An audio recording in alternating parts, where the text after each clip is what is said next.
আবার একটি নতুন রেসিপি নিয়ে আপনাদের কাছে চলে এলাম। টমেটো, আলু, বেগুন, সজনে ডাঁটা, সয়াবিন দিয়ে রেসিপিটি শুরু থেকে শেষ পর্যন্ত দেখবেন। হয়ে গেছে একটু সয়াবিন, পেঁয়াজের সাথে সয়াবিন ভালো লাল করে দিতে হবে।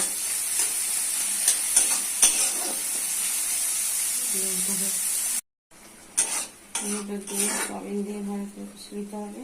দিয়ে দিতে চাপা, টমেটো সয়াবিন কষা হয়ে গেছে। দেখতে সুন্দর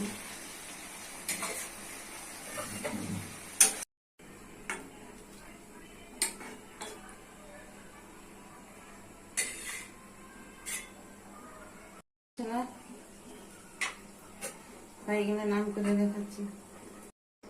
রেসিপিটি রেডি হয়ে গেছে। কত সুন্দর, কত কালারফুল, কত টেস্টি। বাড়িতে করে খাবেন, পরিবারকে করে খাবেন। লাইক, শেয়ার, সাবস্ক্রাইব করবেন, সঙ্গে থাকবেন, পাশে থাকবেন।